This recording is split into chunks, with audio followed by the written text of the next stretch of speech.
Hi, welcome back to our Amity Veterinary Care next installment of our interviews of our very exciting clients. So today we are very fortunate to have Julia, who is an illustrator for many years, here to join us to describe her experience of what made her to be an illustrator and what sort of work does she do, what inspired her. So thank you very much for joining us on the show. You're welcome.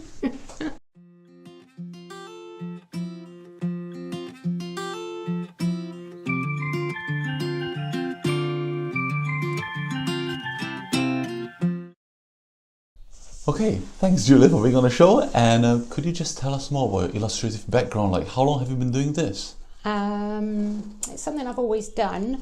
Ever since I was at school, I started out with a biro and I used to doodle on my books, on my school books, and I was always getting into trouble because they used to make me cover them because I was drawing little silly pictures and things on my school books. So I think that's where it comes from.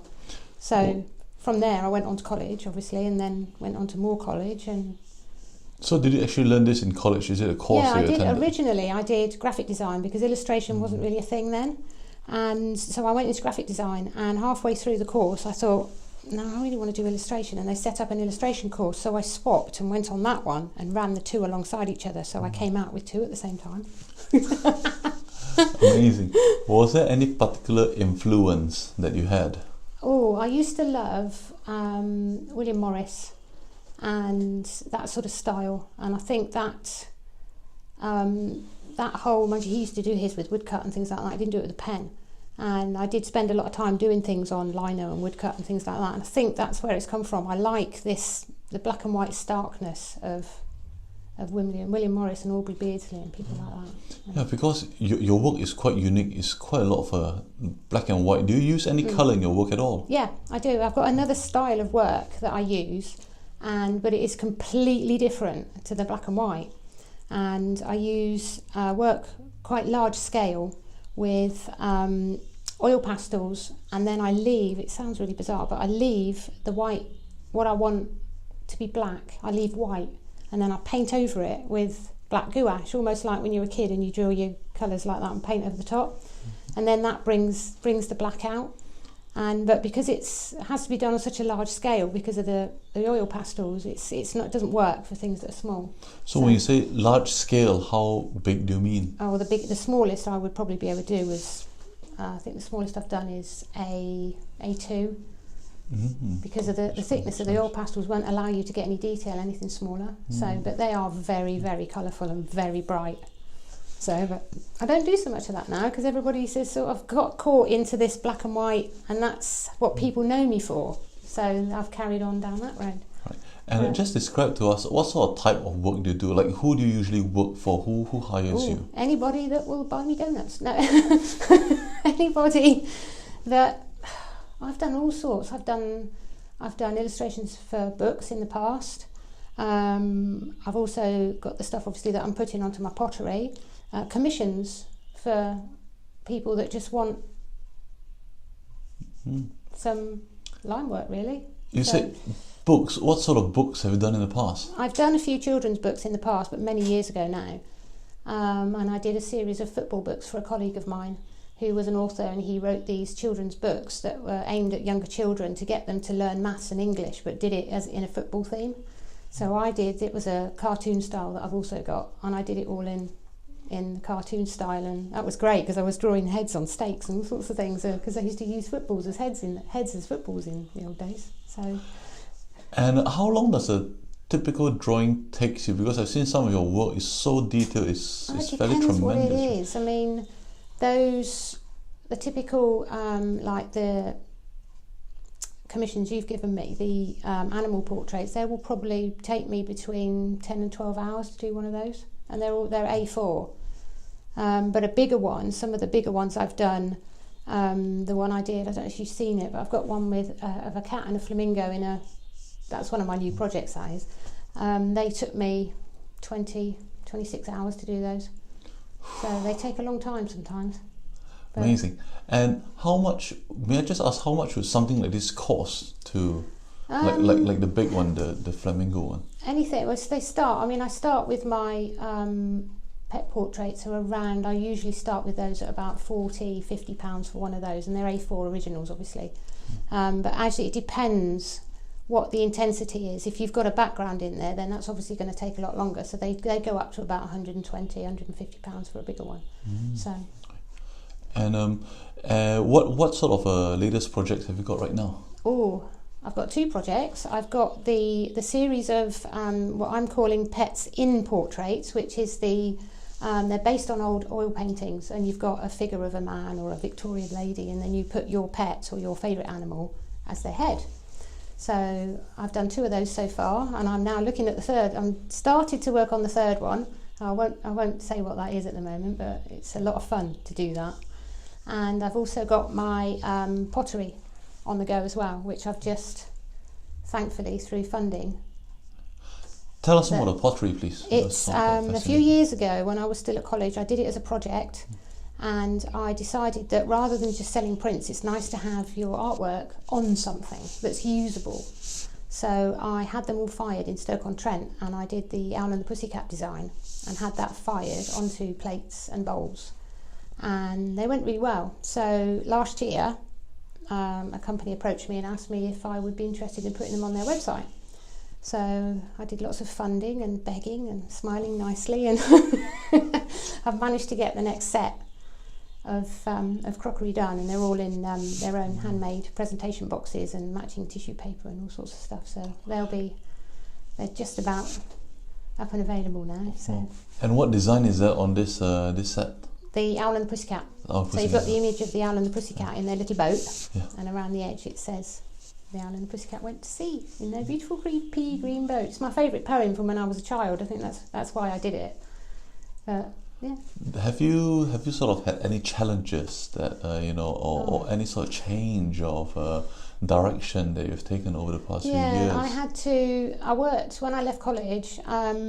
I was fortunate enough, I went to work for the Devon Wildlife Trust, and that was the best job in the world, because all I did all day was draw animals, and I did site boards that you'd see when you go to a site and they've cleared all the rhododendrons, so you have to tell people why you've cleared all the rhododendrons, and it was just a brilliant job, but circumstances meant that I had to leave. And I then went into education because I had my children, and I did a bit of freelance work, but you can't work sort of full-time doing that when you've got children. I'm a strong believer that so I diversified a bit and went into education, teaching, supporting children with individual specific needs, and I did that for 20 years. And then after, of course, I've had a problem with my health, I've decided that now's the time to try and start working for myself again. So. And how long have you been doing this time around? Working for myself? I've been on it now for 2 years. So it seems like a lot longer than that, but. Some of our listeners may be interested to know, it's like they're interested in doodling like you have done in school. What sort of tips or helpful advice you can give them to try to further that passion? I don't know. I think it sounds really silly, but looking is what you need to do, because when something is flat on a piece of paper, it's got no dimension to it, so you have to learn how to incorporate that dimension when you're looking at something.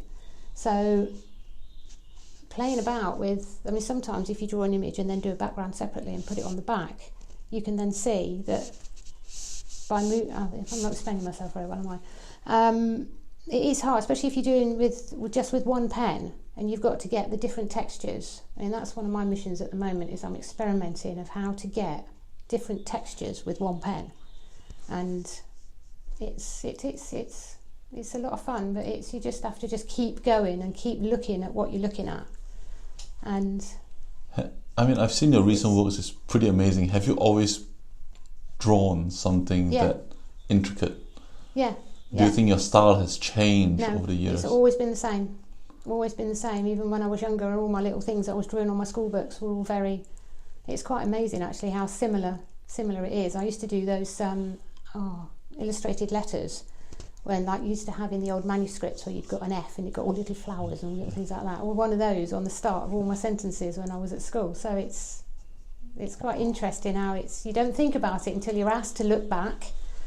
and but I did Where just to get where do you into think trouble. that came from? Because that I is don't a very, know. very... My family is, my grandfather was a very good artist, but I didn't know until I was older because he didn't do it. I remember sitting there drawing with him once and he was showing me and he just came up with this beautiful drawing.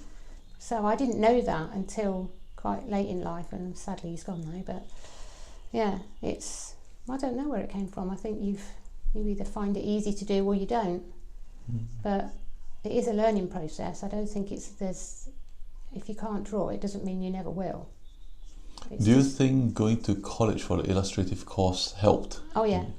I went back in 2014 because the industry has changed so much that, and not just on the computer side of everything, but the way people want things and how they want things presented, and the whole sort of structure of what images people like to see now is totally different to what it was 20 years ago. So by going back to uni, and plus the fact they didn't do an illustration degree when I was young, so I'm old now. Going back to uni was the best thing I've ever done. I had so much fun. So And which university was I went this? to Plymouth College of Art, and I was really scared before I went because I thought I'm going to be the old person in the room and there's all these young people and they're going to sort of like, ooh. But it was absolutely brilliant. It really was. It was such a diverse sector of people there that were just all interested in what they were doing, and I really loved it. So yeah. And if people want to find out more about your works and to sort of find what you're doing right now and what are the products that they can potentially get from you, where we advise them to go to?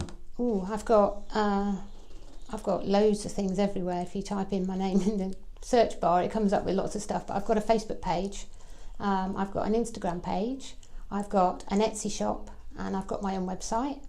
So I'm fairly easy to find if you know the right name to type in. So they just have to type in Julia Hill. Or Julia Hill Illustrator, and then Julia you'll Hill find me. Illustrator, and you'll find you. Yeah, I've got so many different platforms all over trying to. Excellent. That's fine.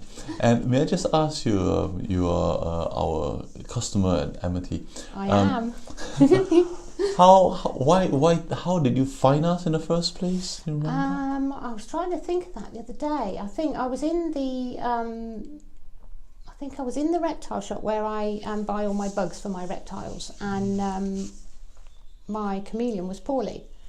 And I remember talking to the lady in the shop, and she told me that you were over here and you had you were able to look at reptiles, and there isn't a lot of those around in the bay, and then they say they do and then they don't. So I thought, well, I'll go over there and give that a try, and I'm so glad I did.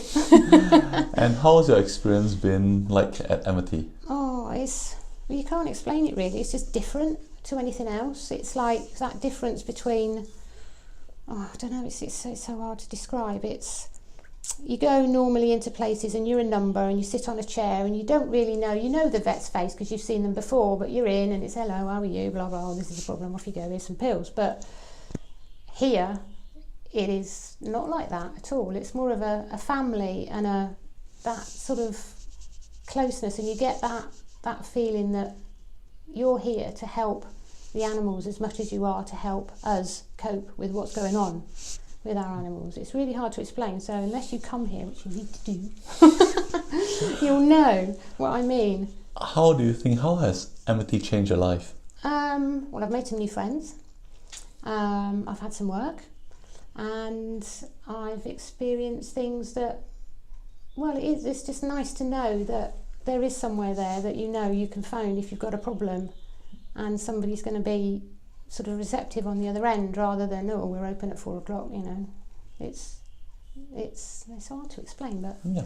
If you were to describe Amity in 3 words, how does it make you feel?